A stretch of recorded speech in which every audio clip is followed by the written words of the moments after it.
Lucknow super জায়ান্টকে 6 উইকেটে হারিয়ে দিল সানরাইজার্স হায়দ্রাবাদ, এবং এর সাথে সাথেই এই বছরের আইপিএল থেকে বিদায় নিশ্চিত হয়ে গেল লখনৌয়ের। মানে টিপিক্যাল যে কোনো ক্ষেত্রে একটা টিমের যে অধিনায়ক, তার অনেক সিদ্ধান্ত থাকে যার জন্য টিম হারা ম্যাচ জিতে যায় এবং অনেক টাইমে জেতা ম্যাচ হেরে যায়। আচ্ছা, সেরকমই হলো। প্রথম 10 ওভারে 108 রান যখন লখনৌ হয়ে গেছে, কোনো উইকেট পড়েনি। সকলে জানে এই রান 225 থেকে 230 যাওয়া দরকার এবং তারা পারত। তো সেখানে যখন প্রথম উইকেট পড়ে, আপনার কি মনে হয় কাকে নামানো উচিত? অতি অবশ্যই আপনি বলবেন নিকোলাস পুরান। ওয়ার্ল্ডের টপ 3 টি20 ব্যাটসম্যানদের মধ্যে তিনি একজন, এবং এই বছর দারুণ ফর্মেও তিনি রয়েছেন। সেই জায়গাতে ঋষভ পান্থ নিজে ব্যাটিং করতে আসেন, 7 রান করে 6 বলে চলে যান এবং তার সাথে সাথে মোমেন্টামটাকেও সাথে নিয়েই চলে যান। এই বছরে তার টোটাল স্কোর তিনি করেছেন 147। তারপরেও এতটা ওভার কনফিডেন্স দেখানোটা কোথাও গিয়ে তো ক্রুশিয়াল ছিল ম্যাচের। তারপর অ্যাজ আ ইম্প্যাক্ট প্লেয়ার শার্দুলকে আনা হয়, ভালো কথা।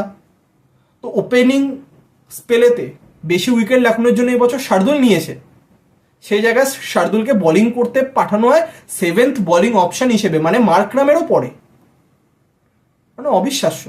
তিনি 4 ওভারে 39 রান দিয়ে একটু উইকেট নিয়েছেন, কিন্তু তিনি যখন বোলিং করতে এসেছেন তখনই ম্যাচ শেষ হয়ে গেছে। ততক্ষণে অভিষেক শর্মা এমন পিটাই করে গেছেন যে ম্যাচ শেষ।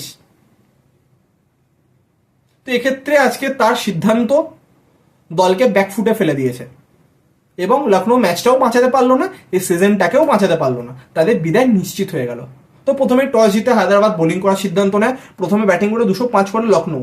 মিচেল মার্শ 39 বলে 65, মার্করাম 38 বলে 61, পান্থ 6 বলে 7, নিকোলাস পুরান 45, বাডনি 3, সামাদ 3, শার্দুল 4, বিষ্ণু 0, আকাশদীপ 6।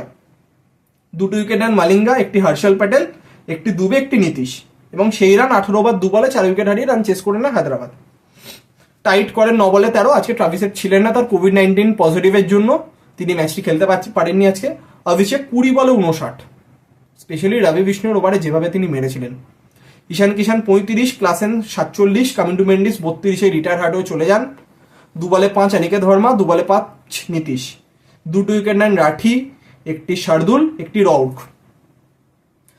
তো ওপেনিং বোলিং দেওয়া হয় হচ্ছে একদিক থেকে আকাশদীপকে, একদিক থেকে রডকে। সেই জায়গাতে তো অবশ্যই একদিক থেকে শার্দুলের আসার দরকার ছিল, রডকে পরে আনলেও চলতো। প্রথমে দরকার ছিল উইকেট। রডকের যা পেস, তাতে তিনি উইকেট নিতে পারেননি, উল্টে ব্যাটসম্যানটা সেট হয়ে গেছে। আচ্ছা, কোথাও গিয়ে তো লখনৌর তরফ থেকে ভুল সিদ্ধান্ত অনেকগুলো আমরা দেখতে পেয়েছি। এবার বিষয় হচ্ছে লখনৌর জন্য এই বছরের সিজন শেষ, তো তাদের পারফরমেন্স কখনোই তাদের দর্শকদের জন্য স্যাটিসফাইং নয়। দর্শকরা স্যাটিসফাই নয় তাদের পারফরমেন্সে দলের। তো এখানে ঋষভ পান্তের নিজের ব্যাট থেকেও রান আসেনি এবং তিনি 3 নম্বর বা 4 নম্বর গুরুত্বপূর্ণ পজিশনে নিজে ব্যাটিং করতে এসেছেন। একটি হাফ সেঞ্চুরি ছাড়া কিচ্ছু নেই পুরো সিজনে। এখনো ম্যাচ 1-2 বাকি আছে।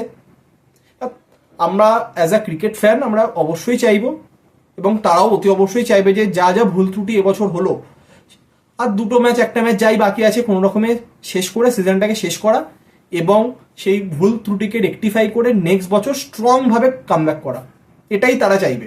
এবং হায়দ্রাবাদ তারাও অলরেডি আইপিএল থেকে ছিটকে গেছেন, কিন্তু আজকে তারা ভালো পারফরমেন্স করেছে, স্পেশালি বোলিংয়ের টাইমে। প্রথম 10 ওভারের পর যেভাবে তারা কামব্যাক করেছে, সেইখানেই তারা অনেকটা ম্যাচে আসতে পেরেছে। এবং লাস্টের দিকে তো ব্যাটিং দুরন্ত হয়েছে। অভিষেক, তাদের স্ট্রেংথ হচ্ছে তাদের ব্যাটিং, সেখানে অভিষেক শর্মা যদি গোটা পাওয়ার প্লে খেলে যায় তো তিনি ম্যাচ বের করে দেবেন, এটা জানা কথা। তো আজকেও তাই হয়েছে। তো তারাও অতি অবশ্যই চাইবে যে কটা ম্যাচ আছে ভালোভাবে শেষ করে বছরের জন্য সিজন শেষ করতে এবং নেক্সট বছর আরও ভালোভাবে কামব্যাক করতে। তো এই ছিল বেসিক্যালি আজকের ম্যাচের আপডেট।